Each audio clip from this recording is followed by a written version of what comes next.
I learned about something called the hero's journey. Every story you've ever been told, or the good ones anyway, tend to follow this specific structure. In his book, The Hero with a Thousand Faces, American historian and mythologist Joseph Campbell describes the hero's journey as one where a hero ventures forth from the world of common day into a region of supernatural wonder, where fabulous forces are encountered and a decisive victory is won. After this, the hero comes back from a mysterious adventure with the power to bestow boons on his fellow man.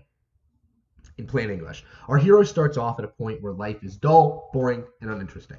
Eventually, he's called to a grand adventure where he must struggle against some opposition, overcome his faults and flaws, sometimes with the help of companions, and eventually return a changed person, having become a better version of himself through those trials and tribulations. For me, The Legend of Zelda: Ocarina of Time illustrates this point quite nicely, where a child, Link, becomes a great hero through dungeons and monsters, fighting great evils to eventually defeat the ultimate king of evil and save the princess. I'm really digging into this hero's journey thing because I think it's relevant to what seems to be a lack of well-written female characters in narrative-based games recently. Now, I've talked about the concept of a strong female character on Playing Politics before. This is a character who can have no flaws, is practically invincible, super, super boring. But with the news that Horizon Forbidden West Burning Shores, the newest game in the Horizon series, is coming out, and that's complete with strong female character Aloy in the lead role, I think the topic deserves another look. Because that hero's journey, which is, again, the basis for nearly every story told by human beings since the beginning of time, that falls apart if there's no growth. And to have growth, there must be faults and flaws to make the character compelling to watch. Now, Aloy doesn't have faults or flaws.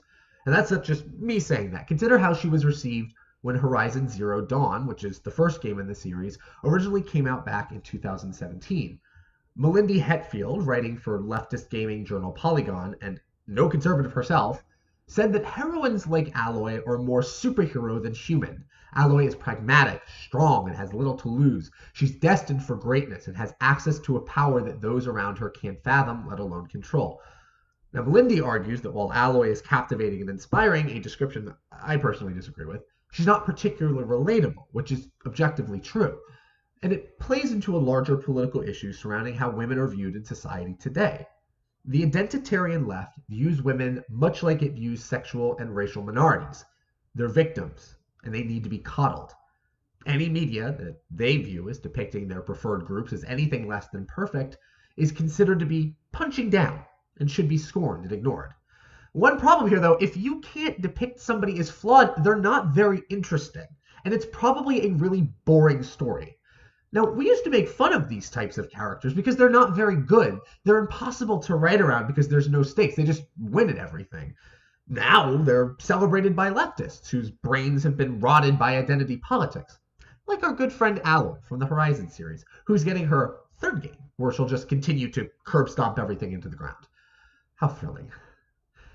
You know, this reminds me of a thought experiment from back in the early days of Gamergate. Now, guys, I swear to God, I will get to it one of these days. It is a very big topic. But consider this. In 1990, Lucas Games released The Secret of Monkey Island, a game set during the golden age of piracy featuring a character named Guybrush Threepwood. Guybrush is a weak, socially awkward coward who's treated like crap and used as the butt of a number of jokes. But he eventually succeeds in his goals and becomes the captain of his own pirate ship. Now let's imagine we're updating this. We're making a new game, and Guybrush is a woman named Galbrush. Galbrush is a weak, socially awkward coward who's treated like crap and used as the butt of a number of jokes. Now, unfortunately, Galbrush doesn't get her own ship because alarm bells were already going off in the rabid leftists' heads the second I said Galbrush was weak, and therefore her game was never made. Because there's a difference here. To the left, men can be stupid because leftists either genuinely believe that all men are stupid, a la these horrible feminists that think that, or they think it's okay to mock men because we live in a patriarchy or something stupid like that. But women can't be depicted as stupid or flawed because a bad female character reflects a real woman, and real women are victims. Politics surrounding gender and victimhood have begun to infect gaming, and it's ironically making worse female protagonists than if leftists just left it alone.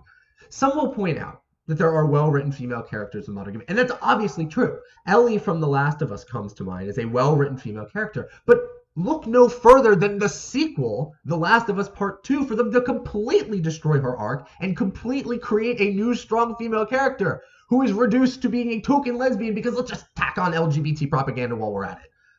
One other quick example of a well-written female character is actually one of my personal favorite video game characters of all time, regardless of sex.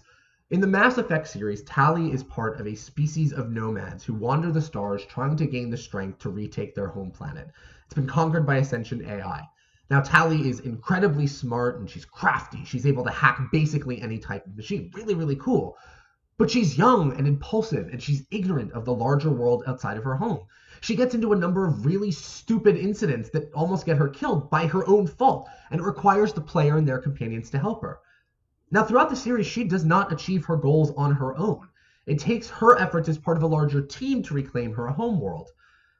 And as the series progresses, she learns to become more measured, more controlled, more aware of how the rest of the world works. She gets her own ship.